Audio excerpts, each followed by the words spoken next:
How is it going, everyone? Today's my WWE NXT TakeOver Portland review. Of course, NXT TakeOver Portland aired live on the WWE Network this past Sunday. And without wasting any time, I'm going to jump right into the show. Of course, the very first thing we had to open was a performance by Poppy, which led into the opening match, which was for the NXT North American Championship. Of course, Keith Lee defending against Dominik Dijakovic. This was a fantastic opener. I thought, both men know each other very well. It played off in this match. You got some callbacks to previous stuff, and they just, how quickly they're able to counter their counters. We're just, showing how well they knew each other. I thought that was a great little example of this match. And yeah, a lot of great stuff. The athleticism, the agility of both men, their sizes is just unreal. And they put on a sprint, but laid their shit in at the same time. It was crazy. It was a fantastic opener, like I said.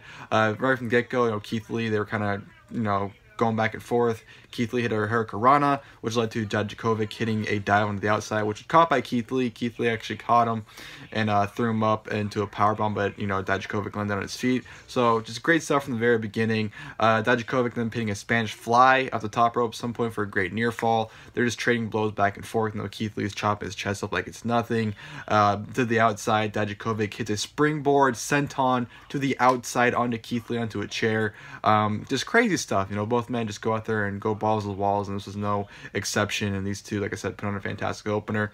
Keith Lee hit a spirit bomb, which Dijakovic landed on his feet to hit a cyclone kick on, and then Keith Lee ended up hitting a second spirit bomb followed by his finish for the 1-2-3. The finish, I will say, was kind of anticlimactic. It just kind of came out of nowhere. But you know what? Doesn't take away from the match. Absolutely awesome. And yeah, Keith Lee ends up retaining over Dominik Dijakovic. Fantastic opening match. Really liked it. And then, of course, afterwards, they gave each other a sign of respect and whatnot. So yeah, fantastic way to start the show. And then we go to the street fight between Tegan Nox and Dakota Kai. These two just wanted to kill each other, and that's pretty much what they did. Right from the get-go, Dakota Kai attacking Tegan Nox during her entrance. And then, of course, they brawled up where Tegan Nox got the upper hand for the most part until Dakota Kai countered into a DDT onto the railing. And from there, ended up taking on control for a good while. They used, chairs. They used tables. They used chains. They use a whole bunch of weapons. It legitimately felt like a fight, and I loved absolutely every second of it. That, the selling, the facial expressions for both women, I thought they played their part very well in this match, and it definitely turned into a great street fight. Very fun match. Really much enjoyed it. Love the spot where, pretty much Dakota Kai is pleading for Tegan Nox. Tegan Nox has a match won. She pretty much KO'd her with a Shining Wizard, but said, you know what, this is not enough. I want to inflict more pain. She was working on, Dakota Kai's knee, considering that's what, Dakota Kai did to her. So I thought it was poetic justice, I thought it was great storytelling, the irony, and of course, Tegan Nox set up for the victory. And then out of nowhere, Raquel Gonzalez, I believe her name was, comes out, choke slams Tegan Nox through a table, but she doesn't break the table, so it looks even more painful. And then, of course, Dakota Kai just covers her for the 1-2-3. So Dakota Kai defeats Tegan Nox in a street fight. Great stuff. One of my favorite spots were when Tegan Nox gave Dakota Kai a German suplex onto a can. It looked very, very painful, but yeah, great match. That was a great, fun street fight. Like I said, legitimately felt like a fight. So definitely interested to see where this feud continues. And yeah, great stuff overall. And then we go to Finn Bálor taking on Johnny Gargano. This was my favorite match of the night, honestly. This was a fantastic match. Started off slow. Started off, typical kind of Finn Bálor match where it's kind of just, a bunch of holds, not much going on. But as the match went on, it transitioned into a fantastic match. I thought it was really fun.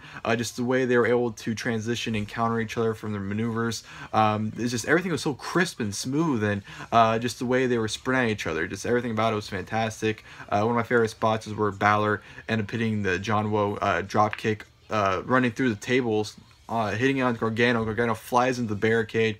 That was a great spot. Gargano actually did to Bálor to recreate the NXT spot where he did it to him. Not, running across the announce tables, but it did it, onto the outside of the barricade. That was a great spot. Gargano did some great transitions into the Gargano escape.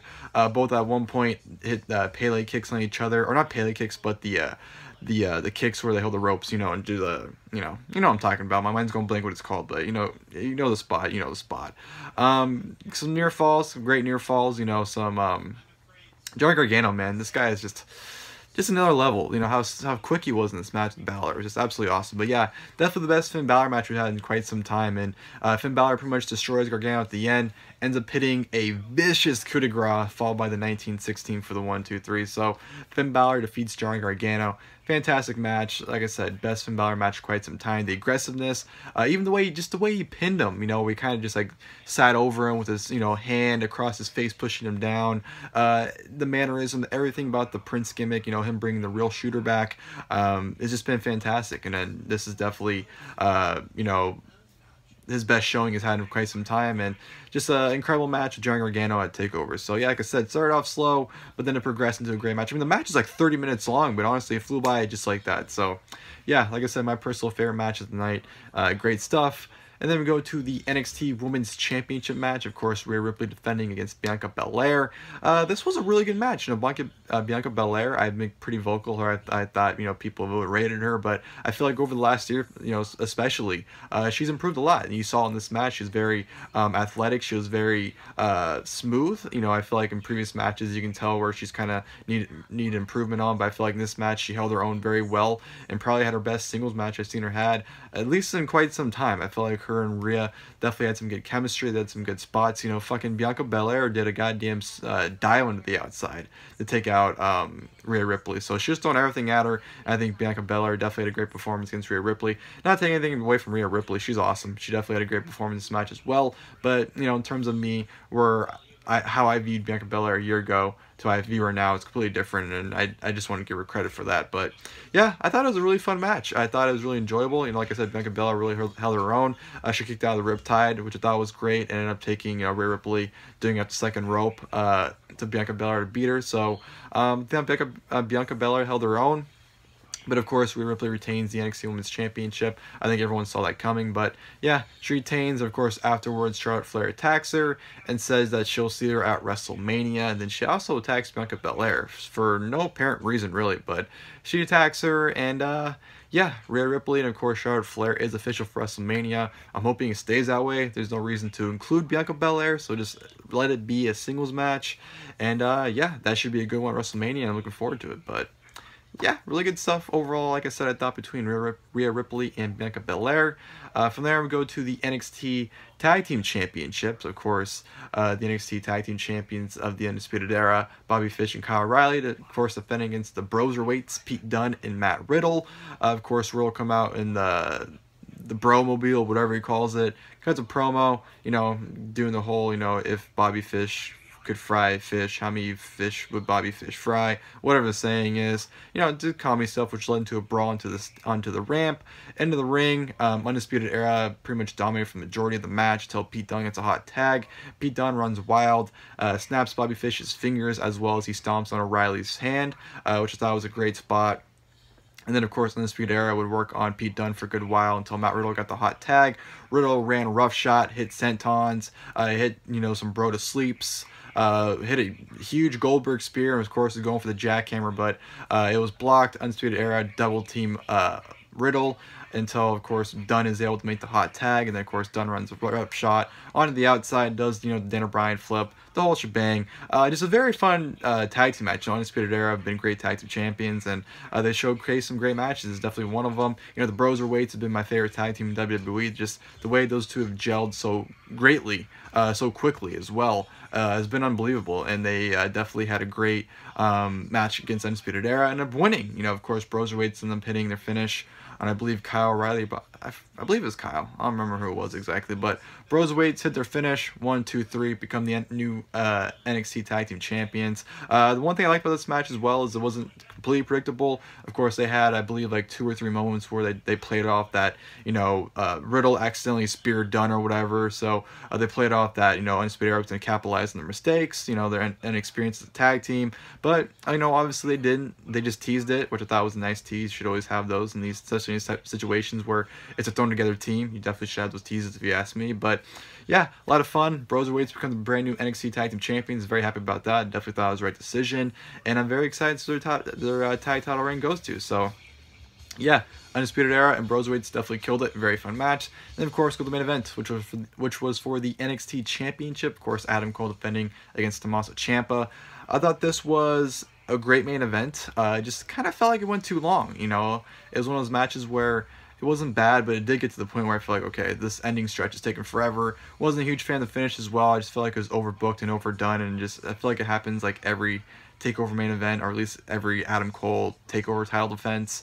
You know, it started off great. There were some great spots. You know, Adam Cole really worked on the neck of Tommaso Ciampa, did a wheelbarrow suplex right into the edge of the table, which I thought decapitated Ciampa. Even Adam Cole had a Panama Sunrise on the outside.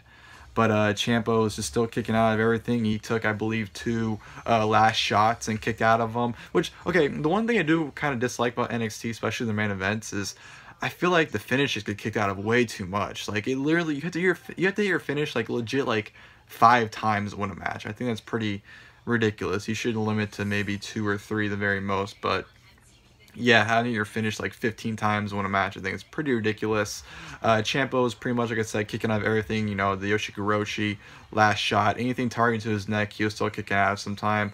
And so was Cole. Cole was kicked out of, you know, Willow's Bells and the Fairy Tale Ending, kicked out of both of those. And then, of course, you know, finish came with Roddy coming running down, striking the referee. Fish and O'Reilly attacked Ciampa. Ciampa gets the upper hand, has the match pretty much won. Turns for the NXT title to use, but Johnny Gargano was there cheering Ciampa on, but Gargano takes the title away and hits Ciampa with it. And then Cole covers Ciampa, 1, 2, 3. Adam Cole retains the NXT Championship. Johnny Gargano turns on Tommaso Ciampa, and that's how you end TakeOver. Obviously, they're going to do Ciampa and Gargano again, whether it's at WrestleMania or TakeOver Tampa Bay, I don't know. But why they're going back to that, I don't know, especially considering the whole Worlds Collide thing.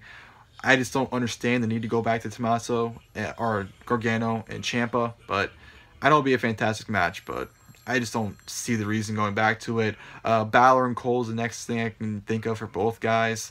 I don't know. I don't see what else you can do with it, but yeah, I mean, I thought it was a great main event. Like I said, I thought the ending stretch was a little too much, and just the excessive amount of kickouts for finishes was a little ridiculous. But everything else I still had a ton of fun for, especially the show. This was a fantastic show. Great TakeOver. Great. The momentum never went down. The match quality almost stayed the exact same throughout the entire show, from the opener to the main event. Just consistent. Consistency is key, and that's exactly what NXT nails every single time. And yeah, that made it to a fantastic show. Really enjoyed it. Hope you guys enjoyed the video. If you guys did, please feel free to leave a like below. And of course, the next time, I'll see you guys, and thank you guys for watching the video. All day long.